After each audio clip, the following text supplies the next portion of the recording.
ಹಿರಿಯ ನಟ ಬ್ಯಾಂಕ್ ಜನಾರ್ದನ್ ಅವರು ಇನ್ನು ನೆನಪು ಮಾತ್ರ. ಸೊ ಅವ್ರ ಬಗ್ಗೆ ಮಾತನಾಡೋದಕ್ಕೆ, ಅವರೊಟ್ಟಿಗಿನ ನೆನಪುಗಳನ್ನು ಹಂಚಿಕೊಳ್ಳೋದಕ್ಕೆ ನಮ್ಮ ಜೊತೆ ಹಿರಿಯ ನಟರಾದ MS ಉಮೇಶ್ ಅವರಿದ್ದಾರೆ. ಅವ್ರನ್ನ ಮಾತನಾಡ್ಸೋಣ ಏನು ಹೇಳ್ತಾರೆ ಅಂತ. ಸರ್ ನಮಸ್ತೆ. ಸರ್, ನಿಮ್ಮ ಮತ್ತು ಬ್ಯಾಂಕ್ ಜನಾರ್ದನ್ ಅವರ ಒಂದು ಒಡನಾಟ ಇದೆಯಲ್ಲ, ಅದು ಹೇಳೋದಕ್ಕೆ ಪದಗಳೇ ಇಲ್ಲ. ಯಾಕಂದರೆ ನೀವಿಬ್ಬರು ಒಂದು ಸ್ಕ್ರೀನಲ್ಲಿ ಬರ್ತಿದ್ದೀರಾ, ಬಿಗ್ ಸ್ಕ್ರೀನಲ್ಲಿ ಅಂತ ಅಂದಾಗ ಎಷ್ಟು ನಗು ಬರ್ತಾ ಇತ್ತು ಅಂತಂದರೆ ಅದನ್ನೇ ನಮಗೆ ನಕ್ಕಿ ನಕ್ಕಿ ಸುಸ್ತಾಗೋದು. ಆ ಥರ ಎಲ್ಲರನ್ನ ನಗಿಸ್ತಿದ್ರಿ ನೀವಿಬ್ಬರು ಕಾಂಬಿನೇಷನ್ನು. ಸೊ ಈಗ ಅವರು ನಮ್ಮೊಟ್ಟಿಗಿಲ್ಲ, ಇನ್ನು ನೆನಪು ಮಾತ್ರ. ಎಷ್ಟು ಬೇಜಾರಾಗುತ್ತೆ ಸರ್. ನನಗೆ ಬೆಳಗ್ಗೆ 6 ಗಂಟೆಗೆ ಗೊತ್ತಾಯಿತು. ನಮ್ಮ ಮೂಗ್ ಸುರೇಶ ಫೋನ್ ಮಾಡಿದ್ದ, ಕೇಳಿದ್ದು ನನಗೆ ಭಾಳ ಆಶ್ಚರ್ಯ ಆಯಿತು. ಏನು ಹೋಗ್ಬಿಟ್ಟು ಇದು ಯಾಕೆ ಹೆಚ್ಚೆಚ್ಚೆ ದೇವರು ಎಂಥ ನಿಷ್ಕರುಣೆ ಅಂದರೆ, ನಮ್ಮ ಕನ್ನಡ ಚಿತ್ರರಂಗಕ್ಕೆ ಬೇಕಾದ ಹಾಸ್ಯ ಕಲಾವಿದರನ್ನು ಯಾರೇ ಆಗಲಿ ಎಲ್ಲರೂ ಬೇಕಾದವರೇ, ಆದರೆ ಇಷ್ಟು ಬೇಗ ಕರ್ಕೊಂಬಿಟ್ನಲ್ಲ ಅಂತ ತುಂಬ ಬೇಸರ ಆಯಿತು ಮನಸ್ಸಿಗೆ. ನನಗೆ ನಂಬಕ್ಕೆ ಆಗಲಿಲ್ಲ ನನಗೆ ಆವಾಗಲಿಂದ ಒಂಥರ ಮನಸ್ಸಿನಲ್ಲಿ ಒಂಥರ ಇದು. ಮಾಮೂಲಾಗಿ ಬೆಳಗ್ಗೆ ಎದ್ದು ನಾನು ದೇವರಿಗೆ ನಮಸ್ಕಾರ ಮಾಡಿ ಒಂದು ಮುಕ್ಕಾಲು ಗಂಟೆ ಸ್ತೋತ್ರ ಹೇಳೋದು. ನನಗೆ ಇವತ್ತು ದೀಪ ಹಚ್ತೇವಿನ ಆ ಸ್ತೋತ್ರಗಳು ಯಾವುದೂ ನನಗೆ ಬರಲಿಲ್ಲ. ಯಾಕೆಂದರೆ ಮನಸ್ಸು ತುಂಬ ಒಂದು ಬ್ಯಾಂಕ್ ಜನಾರ್ದನನ್ನೇ ತುಂಬ್ಕೊಂಡ್ಬಿಟ್ಟಿದ್ದಾನೆ. ನನಗೆ ಅನ್ಯಾಯ ಹೋಗ್ಬಿಟ್ನಲ್ಲಪ್ಪ. ಎಷ್ಟು ವರ್ಷದ ಗೆಳೆತನ, ನಾವೆಲ್ಲ ಒಂಥರ ಅಣ್ಣ ತಮ್ಮಂದಿರಿದ್ದಾಗಿದ್ವಿ.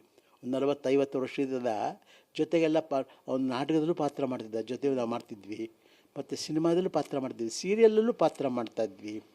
ನಾನು ಸೀರಿಯಲಲ್ಲಿ ಒಂದೊಂದಷ್ಟು ಕಥೆಗಳು ಬರೆದು ನಿರ್ದೇಶನ ಮಾಡಿದಾಗ ಅವಾಗ ಜೊತೆಗೆ ಅವನಿರ್ತಿದ್ದ. ಅವನೇ ಆಗಲಿ, ನಮ್ಮ ಡಿಂಗ್ರಿ ನಾಗರಾಜ್ ಆಗಲಿ, ಸುರೇಶ್ ಆಗಲಿ, ಕರಿಬಸವಯ್ಯ ಆಗಲಿ, ನಮ್ಮ ಹಳೆ ಕಲಾವಿದರು ಯಾರಿದ್ದರು ಅವ್ರನ್ನ ಯಾರನ್ನೂ ಬಿಡ್ತಿರಲಿಲ್ಲ. ಎಲ್ಲರೂ ಜೊತೆಗೆ ಕೂಡಿಸ್ಕೊಂಡು, ಇವನ್ ಬಾಂಬುಗಳು ಆ ಸಿನಿಮಾ ಸಹಿತ ಹೊನ್ನವಳ್ಳಿ ಕೃಷ್ಣ ಅವರು ಎಲ್ಲರೂ ನಾವು ಆ ಹಳೆ ಕಲಾವಿದರು. ಯಾಕೆಂದರೆ ಎಷ್ಟು ವರ್ಷದಿಂದ ಕಲೆಯಲ್ಲಿ ಆ ನಿರ್ಮಾಪಕರು ಕೊಟ್ಟಷ್ಟು ದುಡ್ಡು ತೊಗೊಂಡು ಪಾತ್ರ ಮಾಡಿದ್ವಿ ನಾವೆಲ್ಲ. ಯಾವುದೇ ಹೀಗೆ ಕೊಡಬೇಕು ಇಷ್ಟೇ ಕೊಡಬೇಕು ಅಂತ ಕೇಳಿಲ್ಲ. ಆವಾಗ ನಮ್ಮೆಲ್ಲರ ಬದುಕು ಜೀವನ ನಡೆದ್ರೆ ಸಾಕು ಅಂತಿತ್ತು.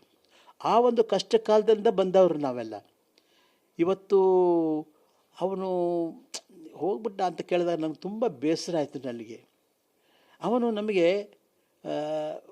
ಬರೀ ಒಂದು ಈ ಕಲಾವಿದ ಆಗಿರಲಿಲ್ಲ, ಒಂಥರ ಯಾವುದೇ ಒಂದು ಸಮಯದಲ್ಲಿ ಸುಮ್ಮನೆ ನಾವೆಲ್ಲ ಸೇರ್ತಿದ್ವಲ್ಲ, ನಾವೆಲ್ಲ ಹಂಚ್ಕೋತಾ ಇದ್ವಿ. ಒಂದೊಂದು ಸರಿ ನಾವು ಬ್ಯಾಂಕ್ ಜನಾರ್ದನು, ಡಿಂಗ್ರಿ ನಾಗರಾಜು, ನಾವು ಎಲ್ಲ ಸೇರಿದಾಗ, ನಾವು ಡ್ರಾಮಾಗಳಿಗೆ ಹೋದಾಗ ನಮಗೆ ನಮ್ಮ ಮನೆಯಲ್ಲಿರುವ ಕಷ್ಟ ಸುಖಗಳೆಲ್ಲ ಏನಿರುತ್ತೆ ಅದೆಲ್ಲ ಮರ್ತೋಗ್ಬಿಡೋದು. ಯಾಕೆಂದರೆ ಎಲ್ಲರೂ ಹಾಸ್ಯ ಕಲಾವಿದರು. ಎಲ್ಲರೂ ಯಾವುದೊಂದು ನಾಟಕ ಕಾರ್ಯಕ್ರಮಕ್ಕೆ ಹೋಗ್ತಿರ್ತೀವಲ್ಲ, ಎಲ್ಲ ಸೇರಿದಾಗ ಏನು ಆನಂದ ದಿವಸ. ಆವಾಗ ಬ್ಯಾಂಕ್ ಜನಾರ್ದನ ಅವನ್ನ ನಾವೆಲ್ಲ ಟಕಲ ಬಾಡ್ಲಿ ಗೀಡ್ಲಿ ಅಂತ ತಮಾಷೆ ಮಾಡ್ತಾಯಿದ್ವಿ. ಇವತ್ತು ನಾವು ಯಾರಿಗೆ ಹೇಳಬೇಕು, ಯಾರನ್ನು ತಮಾಷೆ ಮಾಡಬೇಕು ಅಂತ ನನಗೆ ಬೇಸರ ಆಗ್ತಿದೆಯಮ್ಮ. ನನಗೆ ಸರ್, ಬ್ಯಾಂಕ್ ಜನಾರ್ದನ್ ಅನ್ನೋ ಹೆಸರು, ಆದರೆ ಅವರ ಬ್ಯಾಂಕಲ್ಲಿ ಬ್ಯಾಲೆನ್ಸೇ ಇರಲಿಲ್ಲ ಅಂತ ಅಂದರೆ ನೀವು ಹೇಳ್ತಾ ಇದ್ರಿ ಅವಾಗಲೇ.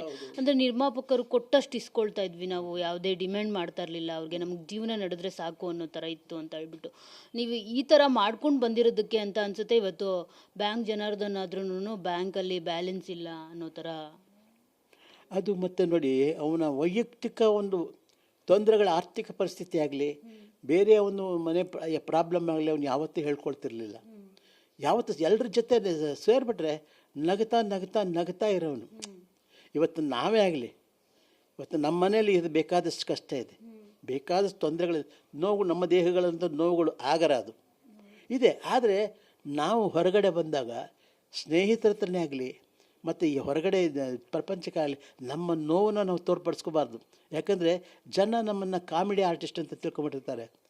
ನಾವು ನಕ್ಕು ಮತ್ತೊಬ್ಬರು ನಗಿಸ್ಬೇಕಲ್ಲಮ್ಮ. ಅದೇ ಥರನೇ ಅವ್ನು ಬ್ಯಾಂಕ್ ಜನಾರ್ದನು ಅದೇ ಸ್ವಭಾವದವನು. ಎಲ್ಲರ ಜೊತೆನೂ ನಗ್ತಾ ಮಾತಾಡ್ತಿದ್ದ. ತಮ್ಮದೇ ಯಾವುದೇ ಒಂದು ಬದುಕಿನ ಕೊರತೆಗಳನ್ನು ಹೊರಗೆ ಹಾಕ್ತಿರಲಿಲ್ಲ ಅವನು.